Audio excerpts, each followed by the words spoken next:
एक बार की बात है, एक गुरु अपने शिष्य के साथ कहीं से गुजर रहे थे। चलते चलते वे एक खेत के पास पहुंचे। खेत अच्छी जगह स्थित था, लेकिन उसकी हालत देखकर लगता था मानो उसका मालिक उस पर जरा भी ध्यान ना देता हो। खैर, दोनों को प्यास लगी थी, सो वे खेत के बीचों बीच बने एक टूटे फूटे घर के सामने पहुंचे और दरवाजा खटखटाया। अंदर से एक आदमी निकला, उसके साथ उसकी पत्नी और 3 बच्चे भी थे। सब ने फटे पुराने कपड़े पहने हुए थे। गुरु बोला, श्रीमान, क्या हमें पानी मिल सकता है? बड़ी प्यास लगी है। जरूर, आदमी उन्हें पानी का जग थमाते हुए बोला। मैं देख रहा हूँ कि आपका खेत इतना बड़ा है, पर इसमें कोई फसल नहीं बोई गई है और ना ही यहाँ फलों के वृक्ष दिखाई दे रहे हैं। तो आखिर आप लोगों का गुजारा कैसे चलता है? गुरु ने प्रश्न किया। जी, हमारे पास एक भैंस है, वो काफी दूध देती है। उसे पास के गांव में बेचकर कुछ पैसे मिल जाते हैं और बचे हुए दूध का सेवन करके हमारा गुजारा चल जाता है, आदमी ने समझाया। गुरु और शिष्य आगे बढ़ने को हुए, तभी आदमी बोला, शाम काफी हो गई है, आप लोग चाहे तो आज रात यहीं रुक जाए।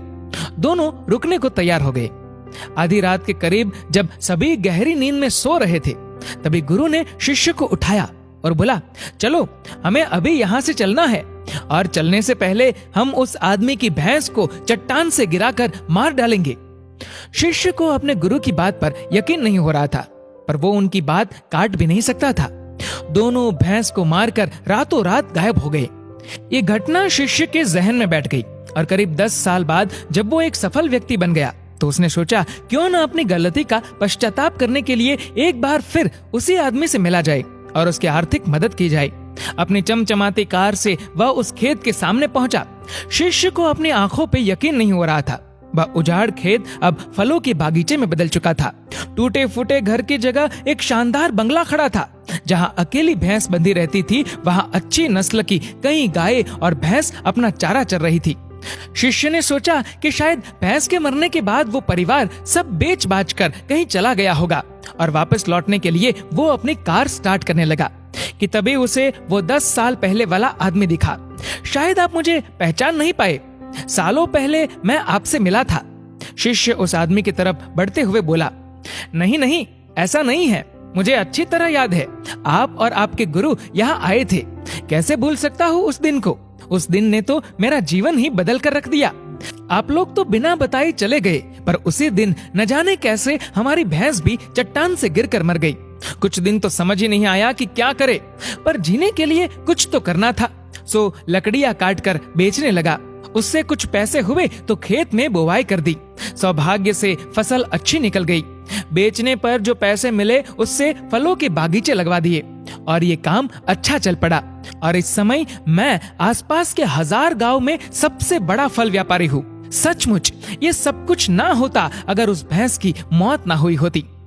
लेकिन यही काम आप पहले भी कर सकते थे? शिष्य ने आश्चर्य से पूछा। आदमी बोला, बिल्कुल कर सकता था, पर तब जिंदगी बिना उतनी मेहनत के आराम से चल रही थी। कभी लगा ही नहीं कि मेरे अंदर इतना कुछ करने की क्षमता है, सो कोशिश ही नहीं की। पर जब भैंस मर गई तब हाथ पांव मारने पड़े और मुझ जैसा गरीब बेहाल इंसान भी इस मुकाम तक पहुंच पाया। आज शिष्य अपने गुरु के उस निर्देश का असली मतलब समझ चुका था और बिना किसी पश्चाताप के वापस लौट पा रहा था। दोस्तों, कई बार हम परिस्थितियों के इतने आदी हो जाते हैं कि बस उसी में जीना सीख लेते हैं, फिर चाहे वो परिस्थितियां बुरी ही क्यों न हो।